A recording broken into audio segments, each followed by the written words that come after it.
সুপ্রিয় শ্রোতা, গল্প পাঠের আসরে শুনতে চলেছেন হাসান আজিজুল হক রচিত আগুন পাখি উপন্যাসটির 13 পর্ব।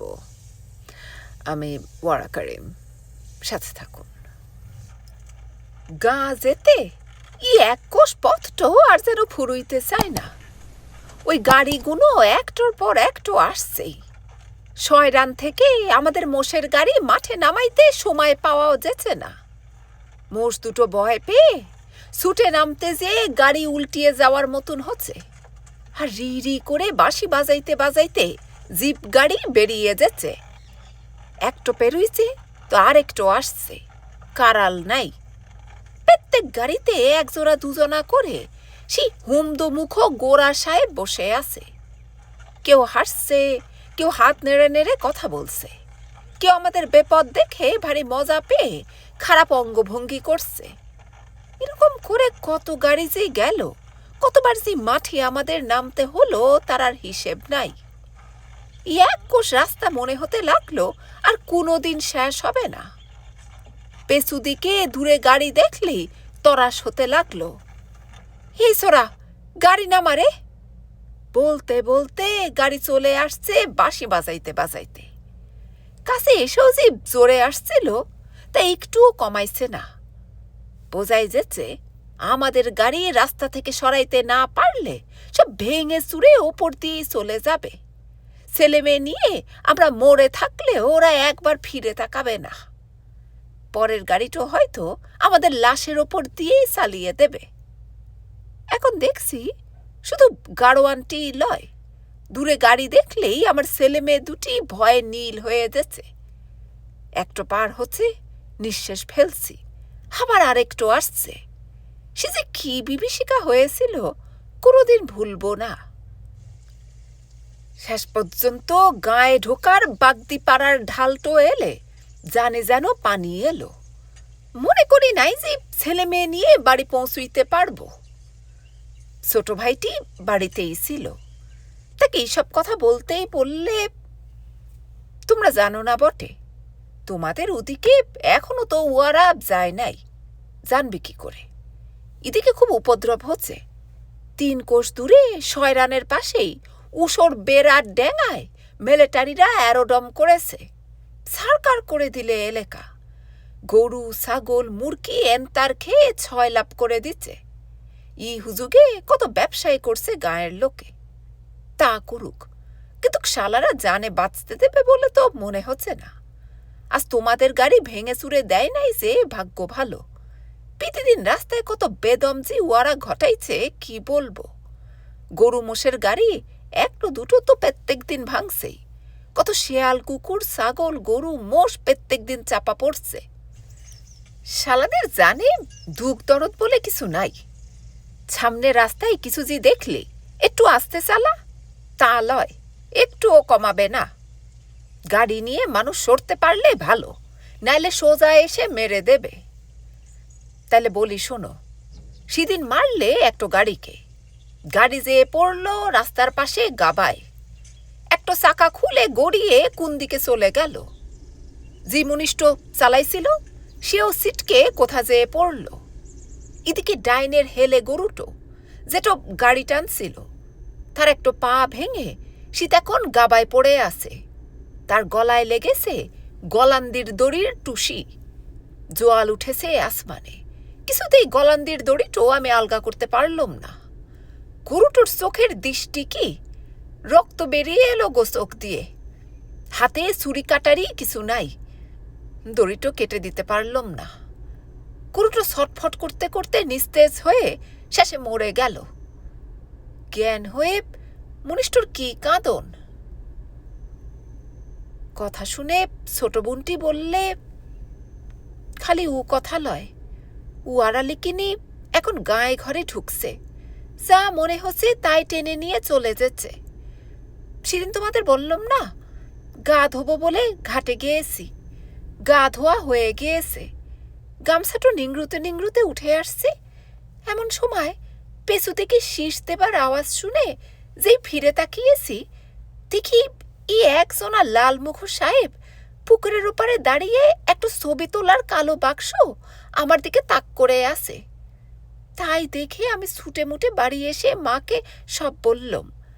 শুনে ভাই বললে, কই, আমি তো শুনি নাই, খবরদার আর ঘাটে যাবি না। তাইলে এবার ক্যারমে ক্যারমে যুদ্ধ এসে বাড়ির মধ্যে ঢুকে যেছে। পেলেন তো অনেকদিন থেকেই দেখছি, পাখির মতন ঝাঁকে ঝাঁকে আসছে যেছে। প্রথম প্রথম হাঁ করে আসমানের দিকে তাকিয়ে দেখতাম, তখন আসতো অনেক কম, একটু দুটো।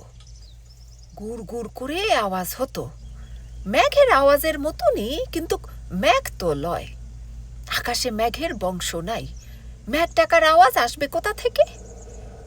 তারপর দেখতাম আসমানের এক কোণ দিয়ে পাখির মতন উড়ে এলো পেলেন। রোদে ঝকঝক করছে, তাকিয়ে দেখতে গেলে চোখ ধাঁধিয়ে যেছে। পাখির মতনই ডানা আছে বটে, কিন্তু সেই ডানা থির। প্রথম প্রথম দেখে ভারী অবাক লেগেছিল। যত এগিয়ে আসছে গুড় গুড় আওয়াজ ততই বাড়ছে। দেখতে দেখতে মাথার ওপর দিয়ে কোনাকুনি আকাশ পেরিয়ে মিলিয়ে গেল, কখনো একটো কখনো দুটো। দেখতে ওইটুকুনি লাগছে বটে, কিন্তু শুনেছি আসলে ছোটখাটো একটা বাড়ির মতন। কান ফাটানো আওয়াজ করতে করতে মাথার একদম ওপর দিয়ে যাবার সময় দেখেছি, সত্যি অত ছোট তো লয়, বেশ বড়। তাই এই পেলেনও দেখছি এখন অনেক আসছে, আর যখন তখন আসছে। আজকাল আর খেয়ালও হয় না। একসাথে ৮-১০টাও আসছে, অত খেয়াল করবে কে? দিনের মধ্যে কতবার যে আসছে যেছে, কত রকম করে আসছে। একটোর পেছনে দুটো, পাশাপাশি ৪টো, সামনে ৩টো, পেছনে ৩টো, ডিগবাজি মারছে। নিজের মনে কাজ করছি, একবার একবার তাকিয়ে দেখছি, কি দেখছি তাও খেয়াল হচ্ছে না। এখন মনে হচ্ছে তাই তো, যুদ্ধর গাড়ি ঘোড়ায় দেশটি ভরে গেল। আজ রাস্তায় যত গাড়ি দেখেছি মনে হচ্ছে থেলি সারা দেশে না জানি কত গাড়ি এসে, আর তাদের সাথে কত সাহেব, কত গোড়া সেপাই ই দেশে এসে। যুদ্ধ এখন নাই, কিন্তু দেশ ভরে গিয়েছে যুদ্ধর সরঞ্জামে। আমরা গায়েগঞ্জে অত দেখতে পেছি না, শহর নগরে তাহলে নিশ্চয়ই ভর্তি হয়ে গিয়েছে। হঠাৎ ভয়ে আমার বুক হিম হয়ে গেল। এত সাজ সরঞ্জাম, এত আয়োজন, তবু যুদ্ধর তো কিছুই নাই এখন। তাহলে যখন যুদ্ধ দেশে আসবে তখন কি হবে? আমার খোকা দেখছি উত্তর দুয়ারি ঘরের উষারায় বসে হাঁ করে আকাশের দিকে তাকিয়ে আছে। গুড় গুড় আওয়াজ হচ্ছে দক্ষিণ পশ্চিম কোণে। দেখতে দেখতে ৮-১০টো পেলেন এগিয়ে এলো, কত ভঙ্গি করছে। দুটো এগিয়ে আসছে, আবার পিছিয়ে যাচ্ছে, আর খালি ডিগবাজি দিচ্ছে। এসব কি খেলা? খোকা এক দৃষ্টে তাকিয়ে আছে। কি মনে হলো, ছেলেটোকে টেনে বুকে জড়িয়ে ধরলম। সব যেন কেমন কেমন লাগছে। কবছর আসি নাই ঠিক, তা বলে কিছুই তো বদলায় নাই। বোন ৩টো বড় হয়ে গিয়েছে, ৩জনাই সুন্দরী। একজনা যেন রাজরানী হবার লেগেই জন্মাইছে, তার রূপ দেখে ভয় লাগে। আরেকজনার মাজা মাজা রং, টানা টানা চোখ, কোমর পর্যন্ত লম্বা চুল, আর ছোটটোর দিকে তাকাইলে চোখ ধেঁধে যায়। পাড়া গায়ে এত রূপ, কি করে যে কি হবে? আজকাল আবার মিলিটারিরা সব গায়ে ঢুকতে শুরু করেছে। রাতটা কেন যে এত অস্বস্তিতে কাটলো জানি নে। নতুন মায়ের সাথে পিতিবার কত কথা হয়, এবার কথা খালি কেটে কেটে যেছে। বড় হয়েছে বলে কিনা জানি না, বোনরাও যেন কি কথা বলবে খুঁজে পেছে না। মনে হলো অনেকদিন পরে আসা হয়েছে তো, তাই এরকম হচ্ছে। ২-১ দিন বাদে আবার সব আগের মতন হয়ে যাবে। এসব ভাবতে ভাবতে ঘুমিয়ে পড়েছি। সকালে ঘুম ভেঙে উঠে দেখি বেলা অনেকটাই হয়েছে। অন্যবার আমি বাড়ি এসে পৌঁছলেই গায়ের মেয়ে পুরুষ অনেকেই বাড়িতে দেখা করতে আসে, কত গপ্প গুজব করে। এবার আর তেমন কেউ আসে নাই। তাই আমি ভাবলাম হাত মুখ ধুয়ে আমি বরঞ্চ একবার পাড়াটো ঘুরে আসি। গায়েরই মেয়ে তো আমি। এবার যাব করছি। এমন সময় খবর এলো মীরপাড়ার অলি মামুর ভোরবেলা থেকে ভেদ বমি আরম্ভ হয়েছে।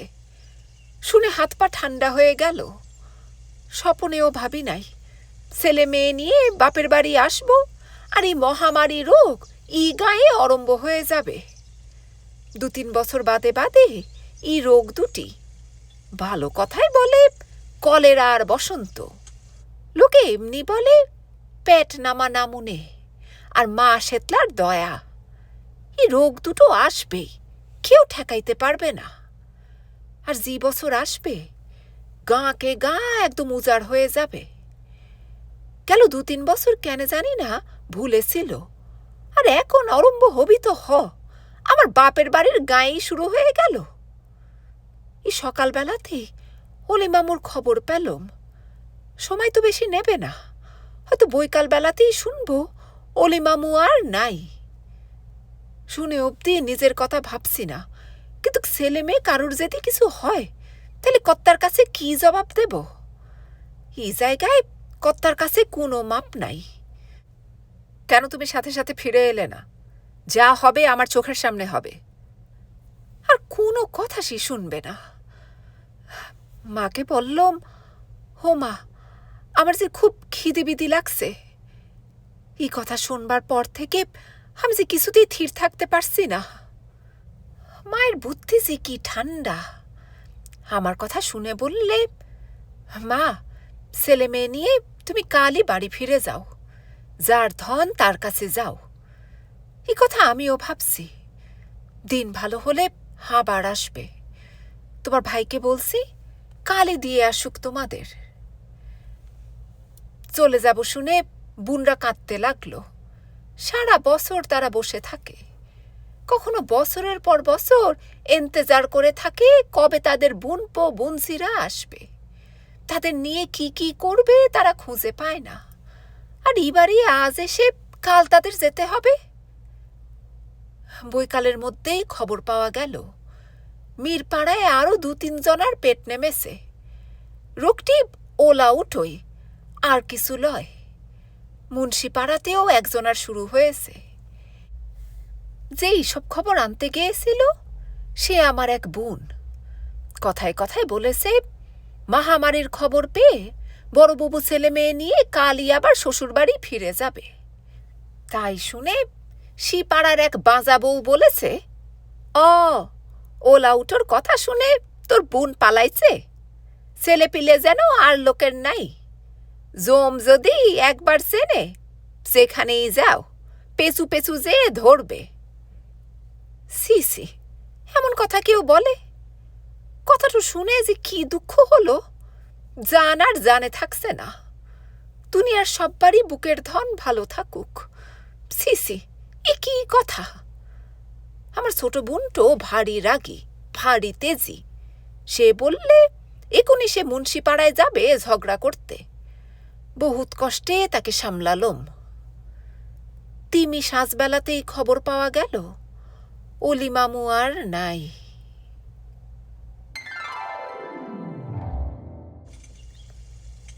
গিন্নি বিছানা নিলে আর উঠলে না। বাড়ি ফিরে এলুম, কিন্তু একদিন পরেই কেন এলুম সে কথা কাউকেই বলতে চাই নাই। ননদ একবার শুধুইলে বটে, তোর বউ 2 দিন থাকতে গেলে, কতদিন যাও নাই বাপের বাড়ি, তা একদিন বাদেই ফিরে এলে কেন? ননদ শুধুইলে বটে, কিন্তু গিন্নি লয়। ওই মানুষ কি সব বুঝতে পারত? আমি আর থাকতে না পেরে নিজে থেকেই বলে ফেললাম সব কথা। শুনে গিন্নি বললে, ভয় কি তোর বউ, আল্লাহর দুনিয়ায় সব জায়গায় সমান। তা বেশ করেছো, ছেলে মেয়ে নিয়ে নিজের জায়গায় ফিরে এসো।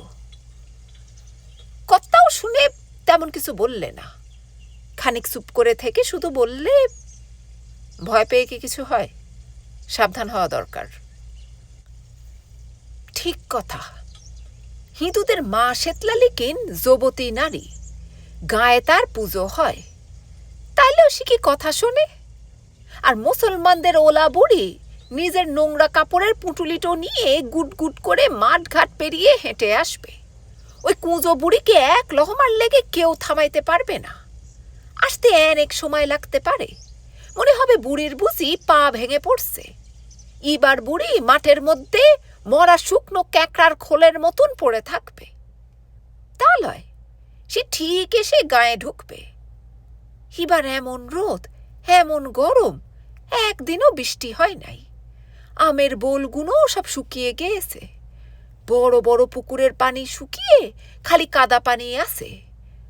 মারি মড়ক এলে অমনি হয়। একদিন বাদে ডোমপাড়ায় দু একজনার নামুনির খবর পাওয়া গেল।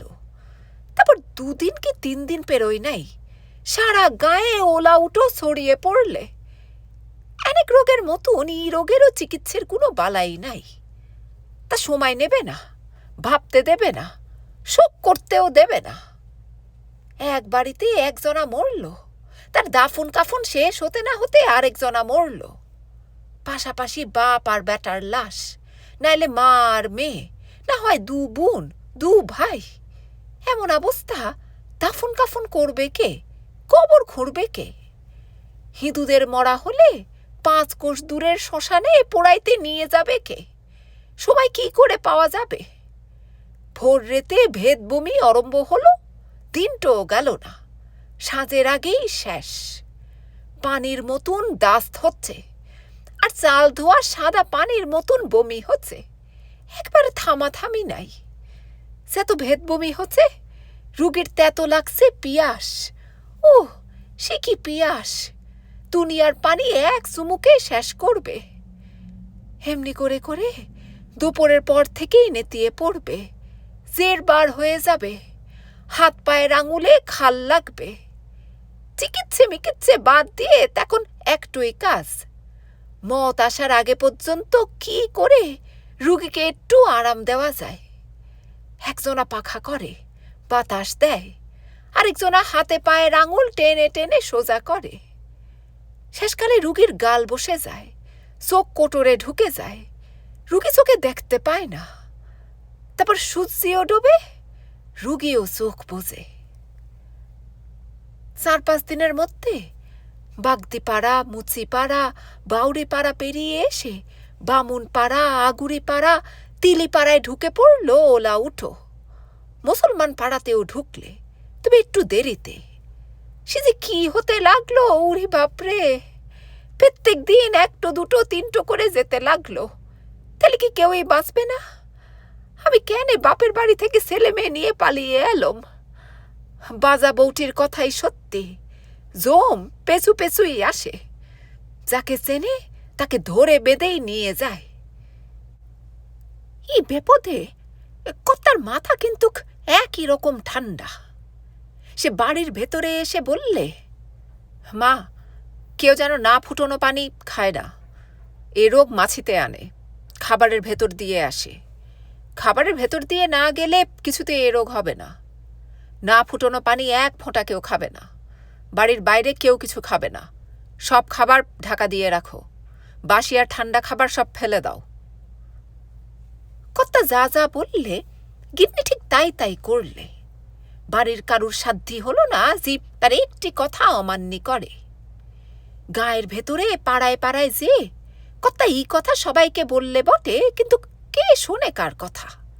আর শোনা কি সোজা কথা? কে অত জালট জোগাড় করবে আর পানি ফুটবে?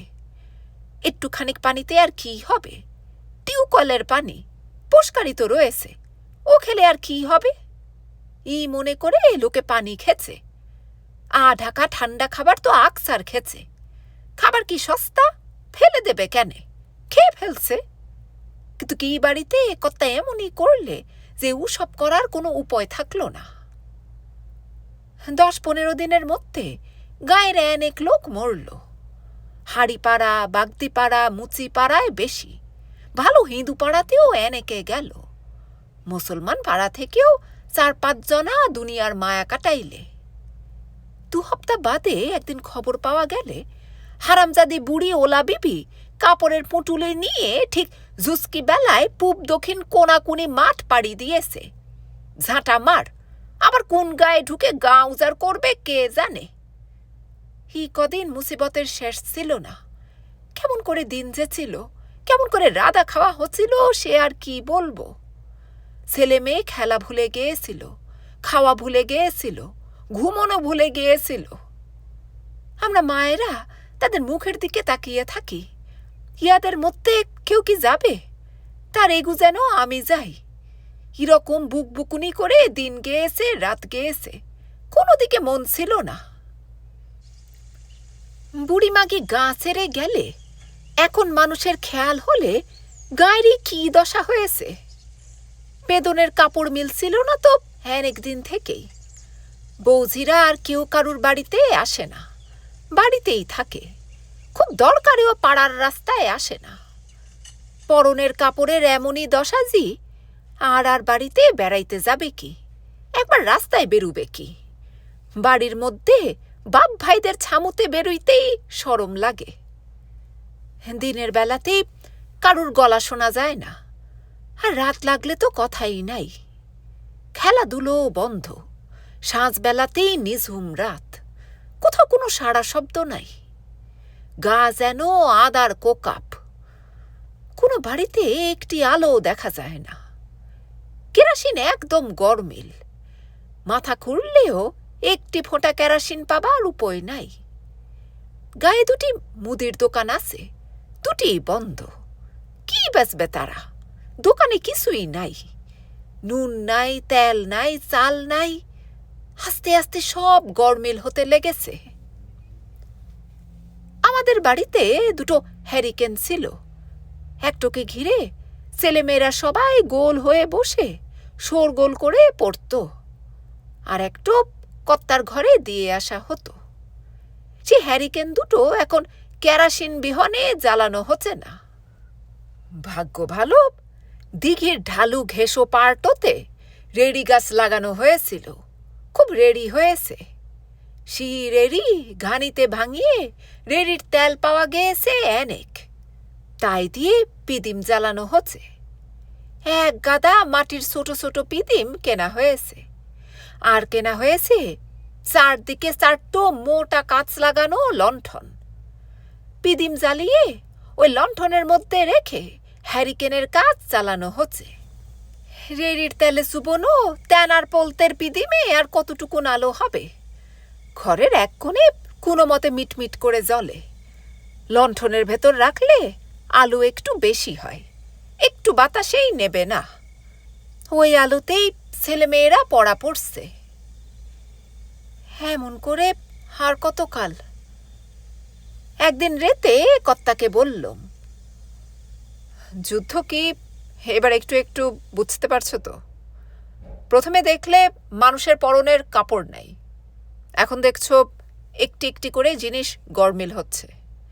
নুন নাই, কেরোসিন নাই, চিনি নাই। তার মানে গায়েগঞ্জে যা যা তৈরি হয় না, তৈরি করতে পারা যায় না, তাই তাই নাই। যা কিছু বাইরে থেকে আসতো তার এখন পাওয়া যাবে না। জমিতে চাষবাস করে চাল, ডাল, তেল এইসব পেয়েছি বলে তত অভাব মালুম হচ্ছে না। সব জিনিস যদি নিজেদের না থাকতো, যদি কিনে খেতে হতো, তখনই বুঝতে পারা যেত যুদ্ধতে কি হয়। তাহলে শহরের মানুষদের অবস্থা কি? তাদের তেল, নুন, চিনি, কেরোসিন তো বটেই, চাল ডালও কিনে খেতে হয়। শহরের লোকদের খেতে হচ্ছে বিদেশ থেকে আনা মোটা চাল। আমরা গায়ে ভালোই আছি। আমি কর্তাকে সে বাপের বাড়ি যাওয়ার গঞ্জনার কথা বললাম। আমি জানি, খবরের কাগজে পড়ি, মাঝে মাঝে শহরে যাই। দেশে এখন আর দেশের লোক নাই, বিদেশিতে দেশ ভরে গিয়েছে। গোড়া সেপাইতে, বিদেশি গাড়িতে, উড়োজাহাজে, কামান, বন্দুক, গোলা বারুদে। কোনো জায়গার বাদ নাই। শহরগঞ্জের পথঘাট, ট্রেন, বাস সব জায়গায় ওরা। ওদের যা লাগবে তাই জোগাতে হবে। ফলমূল, হাঁস মুরগি, গরু ছাগল সব ওদের জুগিয়ে দিতে হবে। ট্রেনে বাসে ওদের পয়সা লাগবে না, সব ওদের দিতে হবে। মেয়ে মানুষ পর্যন্ত বাদ নাই, না দিলে কেড়ে নেবে। ওরা যা খুশি তাই করবে, কোনো বিচার আচার হবে না। যেখানে সেখানে দেশের মানুষদের ওরা লাথি মারছে, ডান্ডা মারছে, মেরেও ফেলছে, কিছুই বিচার নাই। খুব খারাপ দিন আসছে। সারা দুনিয়ায় এই যুদ্ধ। পশ্চিম দুনিয়ায় এখন থমকে আছে, যুদ্ধ এখন পূবের দুনিয়ায়। কিছুই থাকবে না, সব মিশমার হয়ে যাবে। ফসল ভরা একটা মাঠে পঙ্গপাল বসলে কি হয় দেখেছ? 4-5 দিন পরে যখন দলটা চলে যায়, তখন মাঠের শুকনো খটখটে সাদা মাটি ছাড়া আর কিছুই থাকে না, একটা ঘাসও আর দেখতে পাওয়া যায় না। এ যুদ্ধ শেষ হলে ঠিক তাই হবে, একটা ঘাসের ডগাও পড়ে থাকবে না, সব বিরান মরুভূমি হয়ে যাবে। এত ভেবে আর কি করব, যা হয় হবে। এবার আকাশের অবস্থাও খারাপ। এ কি খরানি! 2 মাস ধরে একটি ফোঁটা বৃষ্টি নাই, কোথাও কোনো ছায়া নাই, সারা গা উদম খোলা পড়ে আছে। বড় ছোট কোনো গাছে পাতা নাই, ভয়ে সব যেন কাঠি হয়ে গিয়েছে।